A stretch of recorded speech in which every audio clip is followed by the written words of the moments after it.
Hello friends, in today's video I want to talk you through how I decoupaged this little jam jar. So the first thing that I did was take the labels off of the jam jar. I actually tried filming the process of me taking the labels off because I know that this question comes up very often and people struggle with it.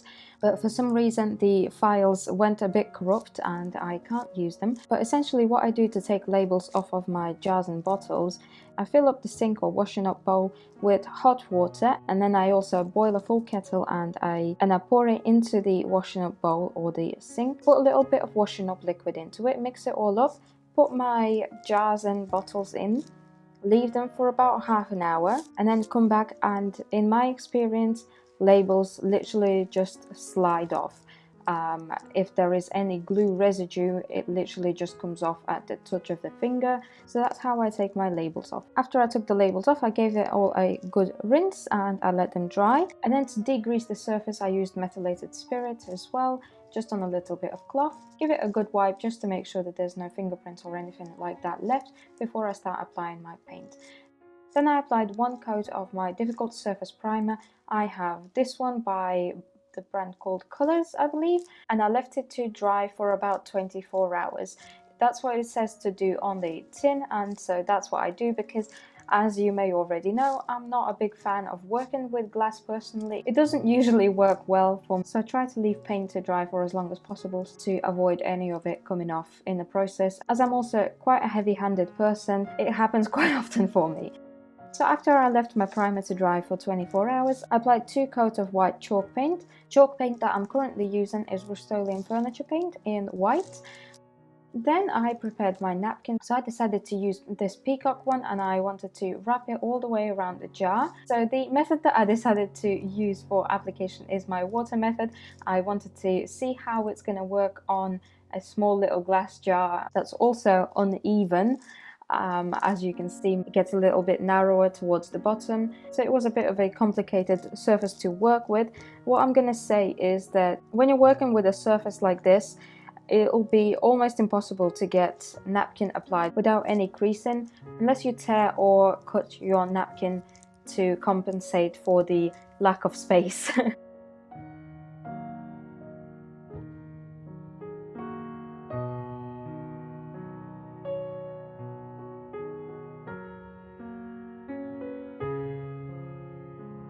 So after I wrapped my plastic folder around the jam jar, I realized that it's not sticking because of the size differences. It's not sticking everywhere, so I just kind of started taking it off on one end and using a little cloth, I dabbed the napkin onto the surface, and that kind of made it stick, and it kind of also allowed me a little bit more control over where the creases are going to appear.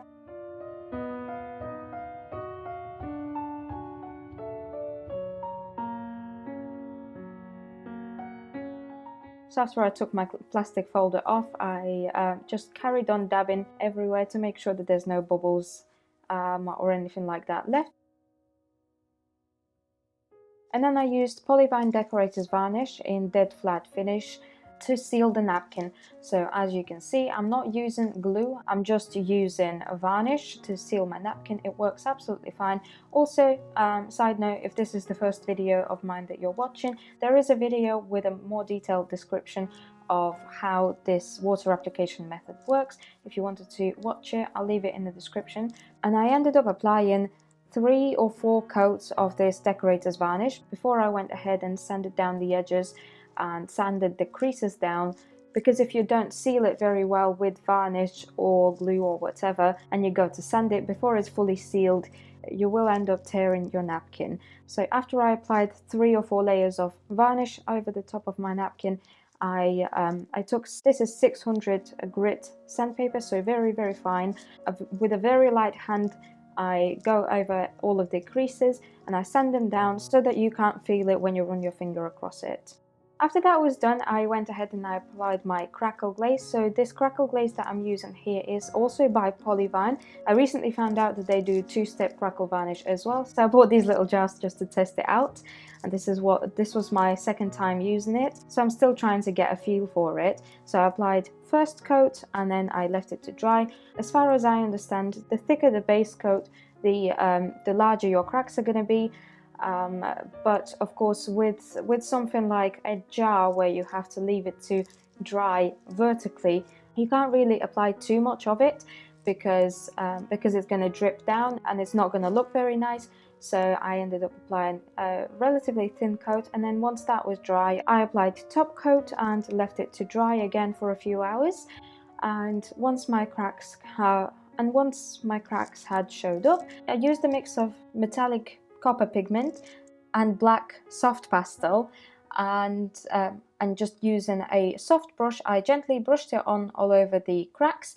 And then once I was happy with it, I took a cloth and I wiped all of the excess away.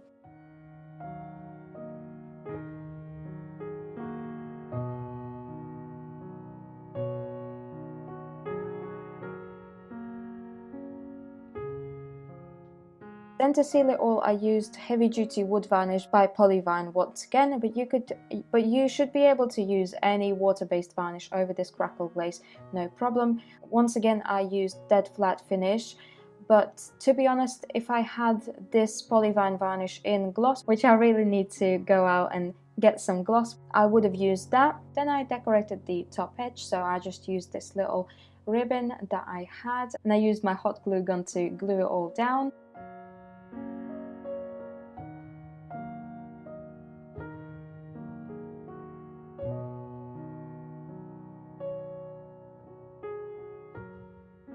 Then I decided that I wanted to add a little vintage ribbon to my jar, so I measured out how much ribbon I'm gonna need to tie around and tie a bow. And what I did is I scrunched it all up, tied a thread around it, and I took it in my kitchen and I boiled it for 2 minutes in a pan, just normal boiling water. Boil it for about 2 to 3 minutes, and I took it out and I untied it, and as you can see, it just kind of makes it all really creased. So then I took some brown acrylic paint and a little brush, and I brushed it all over the ribbon. I actually didn't wait for the ribbon to dry before I applied the acrylic paint. I think that's fine because the paint is still on there. And then once I was done with the ribbon, I also decided to age the top and the bottom edges a little bit as well, so that they matched with the ribbon. And I thought that it just kind of tied the whole thing together. So I just picked up a little bit of acrylic paint with my brush, brushed off the excess on the plate, and then I used whatever was left on my brush to apply onto the jar. And you could seal it after that. I actually didn't end up sealing it. I really should, because it's going to sit on my desk, and so it's going to be moved quite a bit, so I really should seal it. I haven't done it yet, but I'm going to use my heavy duty wood varnish to seal it once again.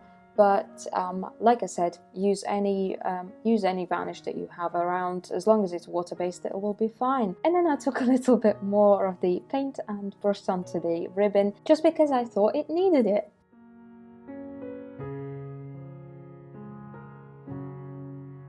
And that is it. So that's the end of the video. That is how I made this lovely little jar. It was a very quick, simple project.